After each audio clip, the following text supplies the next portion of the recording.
কেন সাহাবীগণ এই সূরাকে সূরাতুল আসাস বলতেন? রাসূল সাল্লাল্লাহু আলাইহি ওয়াসাল্লামের একটি হাদিস আছে, أسست السماوات السبع والأرضون السبع على قل هو الله أحد। আসমান ও জমিন প্রতিষ্ঠিত হয়েছে কুল হুয়াল্লাহু আহাদ এর উপর, অর্থাৎ আল্লাহর একত্ববাদের উপর। আর ব্যাখ্যা গ্রন্থে এই হাদিসটির ব্যাখ্যা যেভাবে করা হয়েছে তা হলো, যতদিন এই পৃথিবীর বুকে এমন মানুষ থাকবে যারা তাওহীদ ঘোষণা করবে, আল্লাহ আযজা ওয়া জাল্লা ততদিন আসমান এবং জমিনকে টিকিয়ে রাখবেন।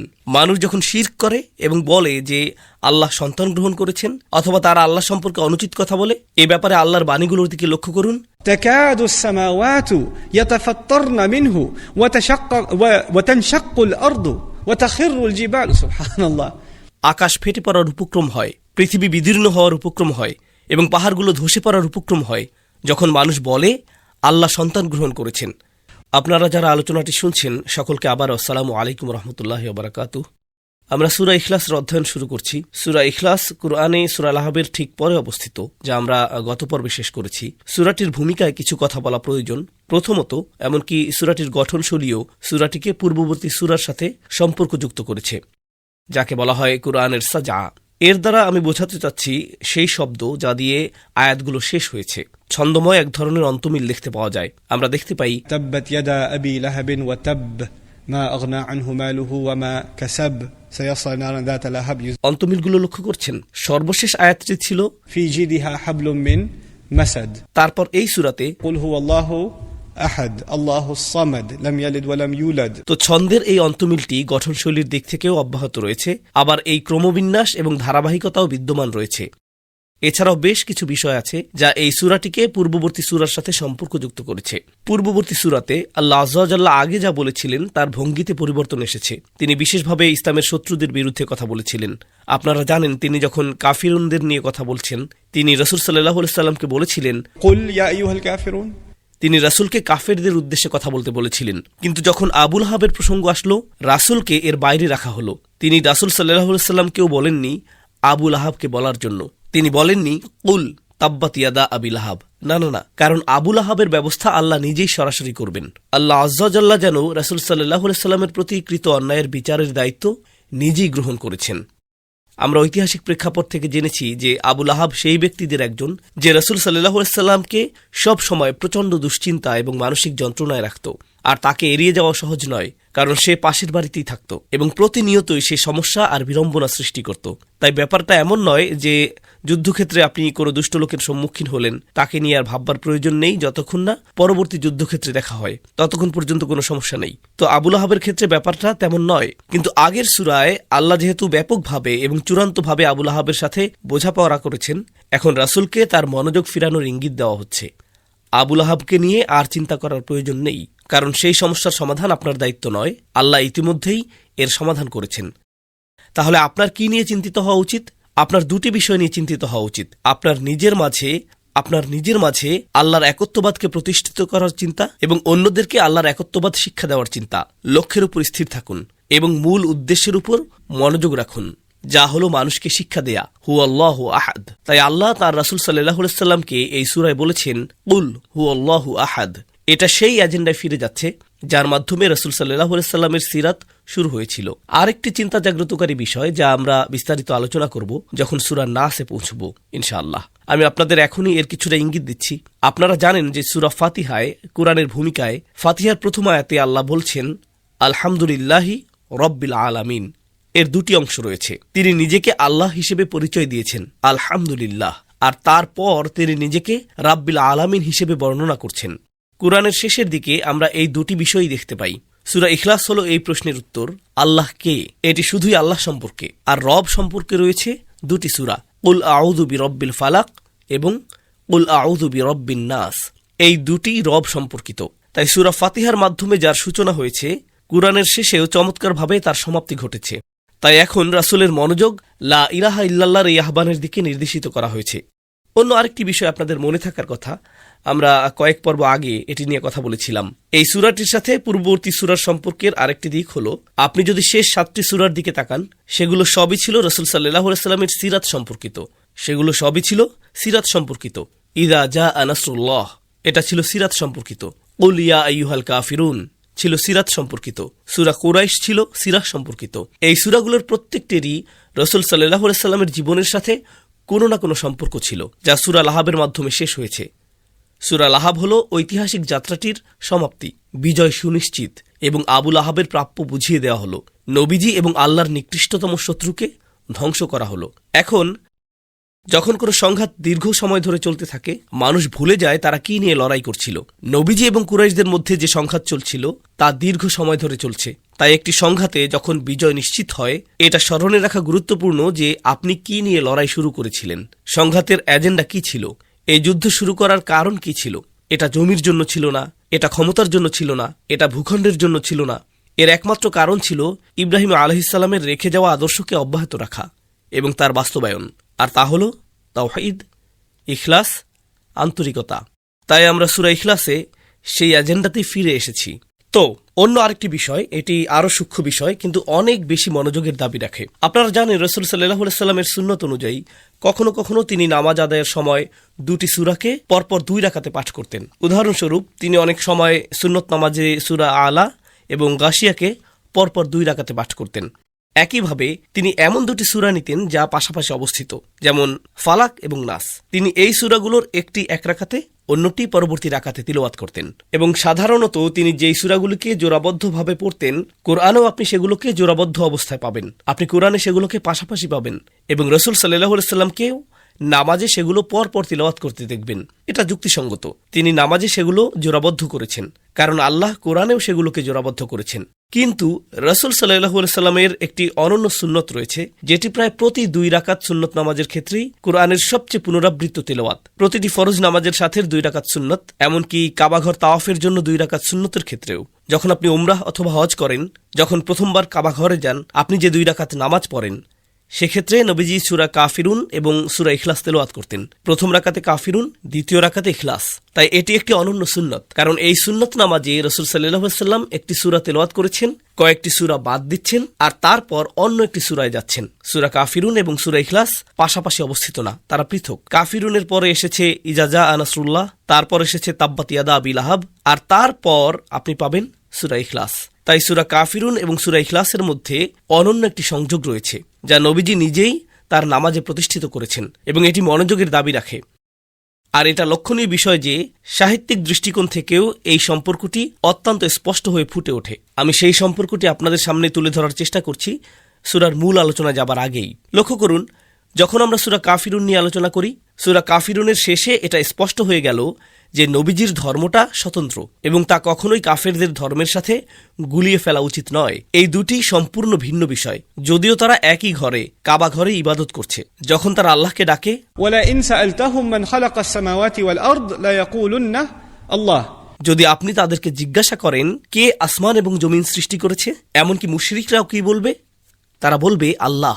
নবীজি আল্লাহর দিকে ডাকছেন, এমনকি মুশরিকরাও আল্লাহকে ডাকছে। তাই মনে হতে পারে হ্যাঁ, উভয়ের তো অনেক মিল রয়েছে, কিন্তু সূরা কাফিরুন পরিষ্কার করে দিয়েছে না না না, এই দুটি সম্পূর্ণ ভিন্ন 2 ধর্ম। তোমরা কাফের, আর তোমরা যাদের ইবাদত ও দাসত্বে লিপ্ত, আমি নিশ্চিতভাবেই তাদের ইবাদত ও দাসত্বে লিপ্ত নই। এই পার্থক্যটি সূরা কাফিরুনে তুলে ধরা হয়েছে এবং ইদা জা নাসরুল্লাহতে আরও ব্যাখ্যা করা হয়েছে।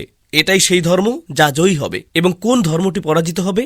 আবু লাহাবের ধর্ম, তাব্বাত ইয়াদা আবি লাহাব। অন্য কথায় সূরা কাফিরুনের অবস্থান কেন্দ্রে। যদি আপনি সম্পূর্ণ বিষয়টিকে একটি পিরামিড হিসেবে কল্পনা করেন, পিরামিডের শীর্ষে আছে সূরা কাফিরুন, আর এর 2 পাশ হল ইদা জা নাসরুল্লাহ এবং তাব্বাত ইয়াদা আবি লাহাব।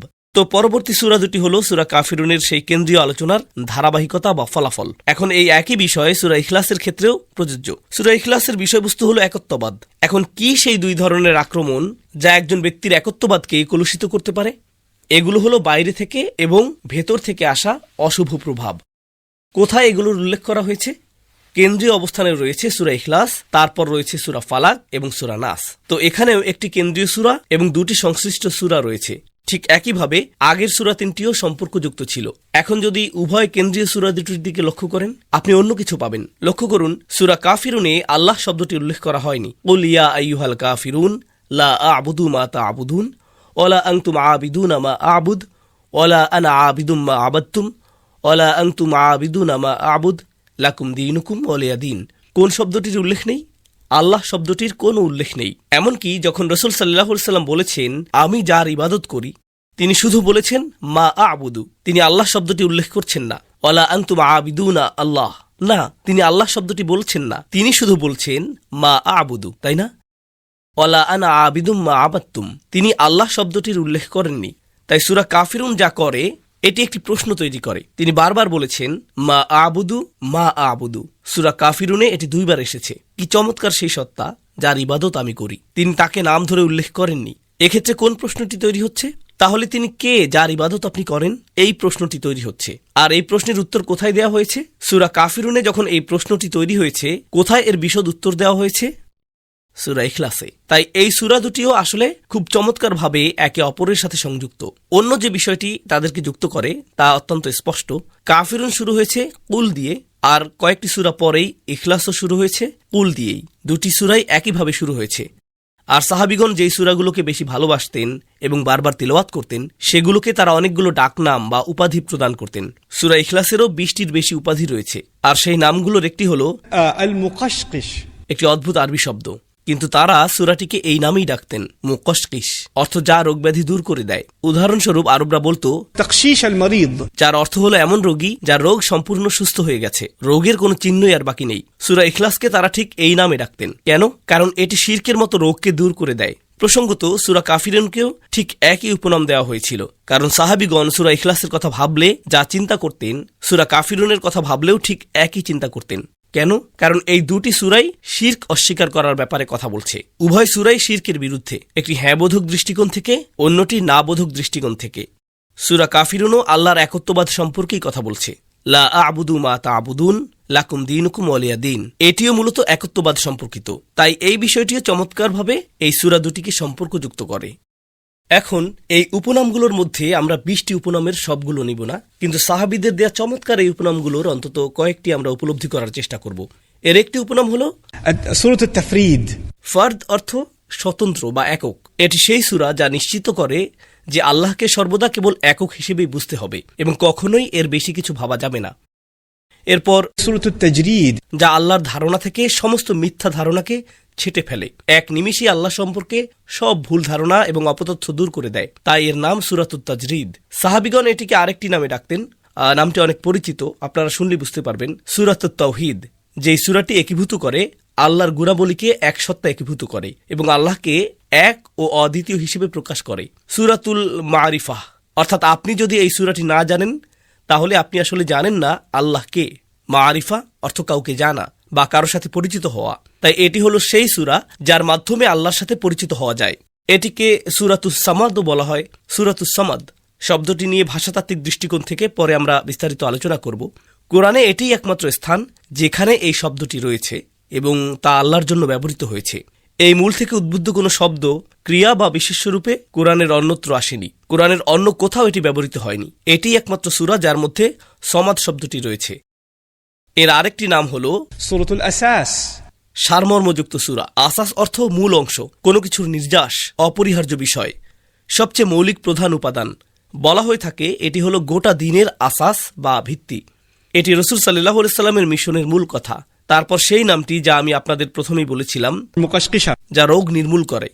মানুষ যখন এই কথা বলে তখন এরকম ঘটার উপক্রম হয়। তাই নবীজি বলছেন একমাত্র যে বিষয়টি সবকিছুকে টিকিয়ে রাখছে তা কি? কুল হুয়াল্লাহু আহাদ। কিয়ামতের নিদর্শনগুলোর দিকে লক্ষ্য করুন। কিয়ামত ঘটার আগে একটি বিষয় ঘটবে। যারাই লা ইলাহা ইল্লাল্লাহ বলে, যারাই মুহাম্মদ রাসূলুল্লাহ বলে, তাদের কি হবে? তারা আর থাকবে না। লা ইলাহা ইল্লাল্লাহর অনুসারীরা বিলুপ্ত হয়ে যাবে কিয়ামত সংঘটিত হওয়ার আগেই। তাই এটি অত্যন্ত শক্তিশালী একটি ধারণা এবং অত্যন্ত শক্তিশালী একটি সূরা, এবং আমাদের এই দিনের উপলব্ধির কেন্দ্রবিন্দুতেই সূরাটি রয়েছে। শিরক সম্পর্কিত এরকম আলোচনা কোরআনে অন্যত্রও এসেছে। উদাহরণস্বরূপ, لو كان فيهما آلهة إلا الله لفسدتا، যদি আল্লাহ ছাড়া ইবাদত ও আনুগত্য করার মতো অন্য কেউ থাকত তবে আসমান ও জমিন ধ্বংস হয়ে যেত এবং তাদের মধ্যে সংঘাত দেখা দিত। একাধিক ঈশ্বরের ধারণা রয়েছে এমন অনেক ধর্ম রয়েছে। প্রসঙ্গত হিন্দু ধর্মে একাধিক ঈশ্বরের ধারণা রয়েছে, গ্রিক পুরাণে একাধিক ঈশ্বরের ধারণা ছিল, তাই না? যখন এরকম একাধিক ঈশ্বর থাকে, জানেন সেই ধর্মগুলোতে কি অন্তর্ভুক্ত থাকে? দেবতারা একে অপরের সাথে যুদ্ধ করছে, প্রেমের দেবতা যুদ্ধের দেবতার সাথে লড়ছে, পিতা দেবতা পুত্রের সাথে লড়ছে, আপনি এই ধরনের বর্ণনা সব সময় দেখতে পাবেন। আর এটিই স্বাভাবিক, যখন সমান ক্ষমতাধর দুটি জাতি থাকে, সমান ক্ষমতার দুইজন যোদ্ধা, সমান ক্ষমতার দুইজন ব্যবসায়ী, সমান ক্ষমতার দুটি দেশ, সেখানে কি ঘটবে? সংঘর্ষ, সংঘাত। তাই আল্লাহ বলছেন, যদি একাধিক ইলাহ থাকত তাহলে আসমান ও জমিনে সংঘাত সৃষ্টি হতো। সুবহানাল্লাহ। এই সূরাটির অন্যতম সুন্দর নামটিও এসেছে রাসূল সাল্লাল্লাহু আলাইহি ওয়াসাল্লামের হাদিস থেকে। একে বলা হয় সূরাত নূর, আলোকময় সূরা। আপনারা জানেন সূরা নূরে আল্লাহ বলেছেন, الله نور السماوات والأرض এখানে এই হাদিসে فهو المنور للسماوات والأرض আল্লাহ এবং তার একত্ববাদ হল তা যা আসমান ও জমিনকে আলোকিত করে, এবং এই সূরা এটি আপনার অন্তরকে আলোকিত করে। সবকিছুর জন্য একটি আলো রয়েছে, আর কোরআনের আলো হল কুল হুয়াল্লাহু আহাদ, আর এটি আল্লাহ প্রদত্ত এক বিশাল উপহার। একইভাবে রাসূল সাল্লাল্লাহু আলাইহি ওয়াসাল্লাম সূরা বাকারা সম্পর্কে বলতেন, সবকিছুর একটি চূড়া আছে, আর কোরআনের চূড়া হল সূরা বাকারা। কিন্তু কোরআনের আলো কোনটি? তা হল সূরা ইখলাস। জানেন কেন এটি একটি বিস্ময়কর উপহার? কারণ প্রত্যেক পুরুষ, নারী এবং শিশু সামান্য একটু প্রচেষ্টা চালালেই খুব অল্প পরিশ্রমে এই সূরাটি মুখস্থ করতে পারে। আর এই সূরাটির শক্তি অত্যন্ত প্রবল এবং এর শিক্ষাগুলো অত্যন্ত ব্যাপক। কিন্তু এটি মুখস্থ করতে 20 মিনিট সময় প্রয়োজন, এবং এটি বারবার পড়তে খুব কম পরিশ্রমের প্রয়োজন হয়। আমি এখনও সূরাটির ঐতিহাসিক প্রেক্ষাপটে যাইনি, যা আমরা এখন আলোচনা করব ইনশাআল্লাহ। আর তারপর আমরা দেখব সাহাবীগণ কিভাবে সূরাটিকে ভালোবেসেছেন, এই সূরার প্রেমে তারা কতটা মগ্ন ছিলেন, তারা সম্পূর্ণ কোরআনকেই ভালোবাসতেন। কিন্তু রাসূল সাল্লাল্লাহু আলাইহি ওয়াসাল্লামের সাহাবীদের এই সূরাটির সাথে একটি বিশেষ সম্পর্ক ছিল। প্রাচীন তাফসীরকারকদের মধ্যে সূরাটি নাজিলের প্রেক্ষাপট নিয়ে একটা বিতর্ক রয়েছে। অধিকাংশ আলেমগণই একে মাক্কি বলেছেন, কিন্তু কিছু স্বনামধন্য আলেম এমন অনেক অনেক অনেক বর্ণনাও দিয়েছেন যাতে এটিকে মাদানী সূরা বলেও মনে হয়। কেন একে মাক্কি বলা হয়? কারণ আমরা আগেই জেনেছি সৃষ্টিকর্তার সাথে মুশরিকরা কোন নামটি ব্যবহার করত। যদিও তারা শিরক করত, সৃষ্টিকর্তাকে তারা কি নামে ডাকত? আল্লাহ নামেই ডাকত। আর কোরআনেও আল্লাহ নিজের জন্য সেই একই নাম ব্যবহার করেছেন। কিন্তু মুশরিকরা যখন আল্লাহর কথা ভাবত, তারা এমন সব ধারণাকে তার সাথে জুড়ে দিত যা যথোপযুক্ত নয়। আল্লাহ চান না তোমরা তার সম্পর্কে এরকম চিন্তা করো। তাই যখন রাসূল সাল্লাল্লাহু আলাইহি ওয়াসাল্লাম আল্লাহর বর্ণনা দিতেন এবং তার সম্পর্কে কথা বলতেন, তারা বলতো, আমরা তোমার কথা বুঝতে পারছি না, আমরা তো আল্লাহকে বিশ্বাস করি। তাই তারা বলতো, صف لنا ربك তোমার রবের গুণাবলী বর্ণনা করো, আমাদের কাছে তার গুণাবলী বর্ণনা করো। তোমার এই রবকে আমাদেরকে কিছু বর্ণনা দাও। أم من ذهب أم من فضة তিনি কি সোনার তৈরি? তিনি কি রূপার তৈরি? কেন তারা এরকম কথা বলতো? কারণ এগুলো তাদের কাছে মূল্যবান, তাই না? আর তাদের দেবতাদেরকে এই ধরনের মূল্যবান ধাতু এবং মার্বেল পাথর দিয়ে তৈরি করা হতো। তাই তারা বলতো, আমাদেরকে সৃষ্টিকর্তার কিছু গুণাগুণ বলো। তারা মূলত শারীরিক বৈশিষ্ট্যের অনুসন্ধান করত। তারপর তারা বলতো আনসিবহু, কারণ আরবদের জন্য বংশপরিচয় খুবই গুরুত্বপূর্ণ। তাই তারা বলতো তার বংশপরিচয় কি। একটি বর্ণনা অনুযায়ী এক মুশরিক রাসূল সাল্লাল্লাহু আলাইহি ওয়াসাল্লামের কাছে এসে বলেছিল, আচ্ছা, আল্লাহ সবকিছুকে সৃষ্টি করেছেন, ফামান খলাকাল্লাহ, তাহলে আল্লাহকে কে সৃষ্টি করেছে? নবীজি রাগান্বিত হলেন, তিনি অসন্তুষ্ট হলেন। হাদিসে এসেছে জিবরাইল আলাইহিস সালাম নবীজিকে শান্ত করলেন এবং তাকে এই সূরাটি প্রদান করলেন, কুল হুয়াল্লাহু আহাদ। অনুরূপ আরেকটি বর্ণনায় একজন ইহুদির উল্লেখ রয়েছে। নবীজির জীবনের মাদানী যুগে ইহুদি সম্প্রদায়ের একজনের উল্লেখ রয়েছে। এ কারণেই কেউ কেউ এটিকে মাদানী বলেছেন। অন্যরা বলেছেন এই সিফলানা রব্বাক, তোমার রবের গুণাবলী বলো, আমাদের কাছে তার বর্ণনা দাও। এই বর্ণনাগুলো মাক্কি যুগের। তাহলে কিভাবে আমরা উভয়টিকে মেলাবো? কিছু আলেম উভয়টিকে মেলানোর চেষ্টা করেছেন এই বলে যে সম্ভবত এটি দুবার নাজিল হয়েছিল, যা অবশ্য অধিকাংশ আলেমদের কাছে গ্রহণযোগ্য হয়নি। অধিকাংশ আলেম এই মত গ্রহণ করেছেন যে এই দুটি বর্ণনাই সঠিক এবং বিশুদ্ধ। আর এগুলো বোঝার উপায় হলো, কখনো কখনো নবীজি একটি সূরা তেলাওয়াত করতেন, আর এটি এমন একটি সূরা যা মক্কার সাহাবীগণ অনেক অনেক অনেকবার শুনেছেন। কিন্তু যখন তিনি মদিনায় গিয়েছেন, এরকম হওয়া সম্ভব যে সেখানকার সকল সাহাবীগণ সম্পূর্ণ কোরআন তখনও শুনেননি। তাই যখন তারা সেই একই সূরাটিকে কোনো প্রশ্নের উত্তর হিসেবে ব্যবহৃত হতে শুনেছেন, তারা ভেবেছেন যে সেই সূরাটি ঠিক সেই সময় নাজিল হয়েছে। এই সূরাটির ক্ষেত্রেও সম্ভবত একই বিষয় ঘটেছিল। এই সূরাটি এই প্রশ্নের উত্তর দেয়, ঠিক যেমন এটি আগের একটি প্রশ্নের উত্তর দিয়েছিল। একই রকম অবস্থা একটি বিখ্যাত বর্ণনাতেও পাওয়া যায়। আপনারা সূরা আলে ইমরানের এই আয়াতটির কথা জানেন, وما محمد إلا رسول قد خلت من قبله الرسل মুহাম্মদ সাল্লাল্লাহু আলাইহি সাল্লাম একজন রাসূল মাত্র, আর তার আগেও বহু রাসূল গত হয়েছেন। এই আয়াতটি আবু বকর রাদিয়াল্লাহু তাআলা আনহু তিলাওয়াত করেছিলেন রাসূল সাল্লাল্লাহু আলাইহি সাল্লামের ইন্তেকালের পর। ওমর রাদিয়াল্লাহু তাআলা আনহু মানসিকভাবে সম্পূর্ণ ভেঙে পড়েছিলেন। তিনি বললেন, যে বলবে রাসূল মারা গেছেন, আমি তার গর্দান উড়িয়ে দেব। তখন আবু বকর রাদিয়াল্লাহু তাআলা আনহু এই আয়াতটি তিলাওয়াত করলেন, মুহাম্মদ একজন রাসূল মাত্র, তার আগেও বহু রাসূল গত হয়েছেন। আফা ইম্মাতা, যদি তিনি মারা যান, আও কুতিলা, অথবা নিহত হন, انقلبتم على أعقابكم তোমরা কি উল্টো পায়ে পেছনে ফিরে যাবে? ওমর রাদিয়াল্লাহু তাআলা আনহু যখন এই আয়াতটি শুনলেন, জানেন তিনি কি বলেছিলেন? মনে হলো যেন আমি আয়াতটি প্রথমবার শুনলাম। মনে হলো এই সূরাটি এখনই নাজিল হলো, মাত্রই অবতীর্ণ হলো, যদিও সূরাটি আগেই নাজিল হয়েছিল। এটি সেই মুহূর্তে তার সমস্যার সমাধান দিয়েছিল। এভাবেই আমরা মাক্কি এবং মাদানী বর্ণনাগুলো নিয়ে মতপার্থক্যের সমাধান খুঁজতে পারি। এবার এই সূরার প্রতি সাহাবীদের ভালোবাসার প্রসঙ্গে আসা যাক। আয়েশা রাদিয়াল্লাহু তাআলা আনহা থেকে বর্ণিত, أن رسول الله صلى الله عليه وسلم بعث رجلا على سرية فكان يقرأ لأصحابه في صلاتهم فيختم بقل هو الله أحد فلما رجعوا ঘটনা হলো নবীজি কিছু সাহাবীকে একটি সামরিক অভিযানে পাঠিয়েছেন, আর তাদের নেতৃত্বে থাকা সাহাবী প্রতি নামাজে ইমামতি করার সময় কোরআন তেলাওয়াত করতেন, কিন্তু রুকুতে যাওয়ার আগে সূরা ইখলাস পাঠ করতেন প্রতি রাকাতেই। অন্য সাহাবীগণ তখন কিছু বলেননি, কারণ সেই সাহাবীটি ছিলেন দলের নেতা। কিন্তু ফিরে এসে তারা নবীজিকে ঘটনাটি জানালেন, তারা বিষয়টি নবীজিকে জানালেন। নবীজি বললেন, তাকে জিজ্ঞেস করো কেন সে এমনটা করেছে, কি কারণে সে এমনটা করেছে। অতঃপর তারা তাকে জিজ্ঞেস করলেন এবং তিনি বললেন যে কারণ এই সূরাটি হল আর রহমান বা পরম করুণাময়ের গুণাবলী বর্ণনা, তাই আমি প্রতি রাকাতে এটি তিলাওয়াত করতে ভালোবাসি। আমি কিছুতেই এই অভ্যাস ছাড়তে পারবো না, আমি এই সূরাটি পড়তে ভালোবাসি। তখন নবীজি বললেন, তাকে জানিয়ে দাও যে আল্লাহ তাকে ভালোবাসেন, স্বয়ং আল্লাহ তাকে ভালোবাসেন। তো তিনি সূরা ইখলাস ভালোবাসতেন, আর সূরা ইখলাসকে ভালোবাসার কেবল একটি অর্থই হতে পারে, এর অর্থ শুধুই আল্লাহকে ভালোবাসা, তাই না?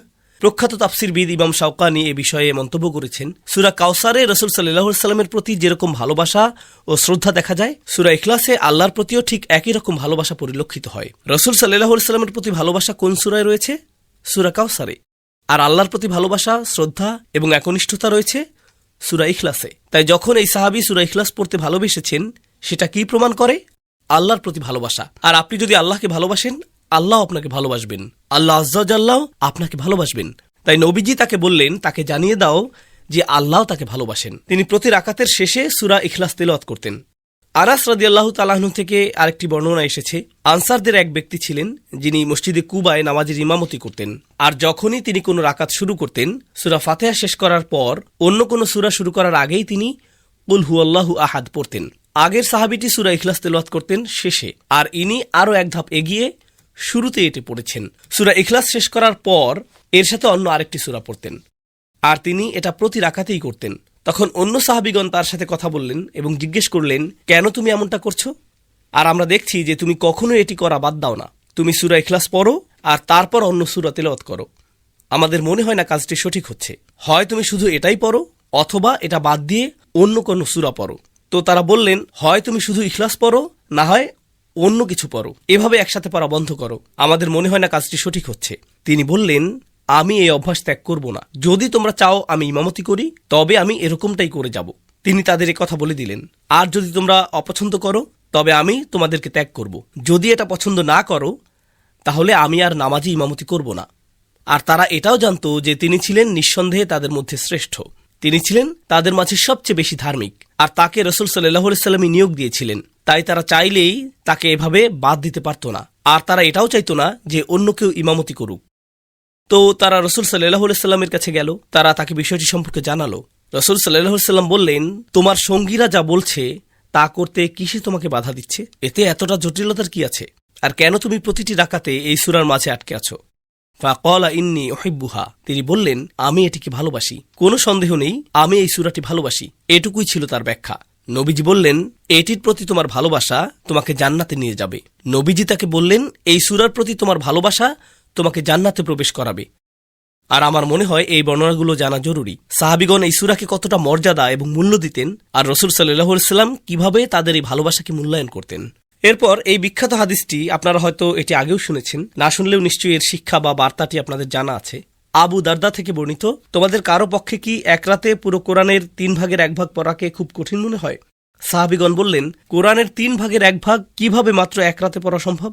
নবীজি বললেন, কুল হুয়াল্লাহু আহাদ হলো সম্পূর্ণ কোরআনের 3 ভাগের 1 ভাগ। এটি সহিহ মুসলিমের হাদিস। তো নবীজি নিজেই এই সূরাটিকে কোরআনের 1/3 বলে উল্লেখ করেছেন।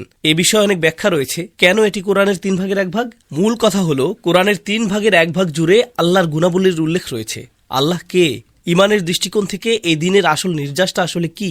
সূরা ইখলাস হলো এরই সবচেয়ে পরিপূর্ণ একটি সারসংক্ষেপ। কোরআনে বর্ণিত একত্ববাদ সম্পর্কে আর যদি কিছু নাও জানেন, যদি সূরা ইখলাস জানেন, আপনি নিরাপদ, আপনি শিরকে লিপ্ত হবেন না। এটা এমন এক রত্ন যা আল্লাহ আমাদেরকে দিয়েছেন।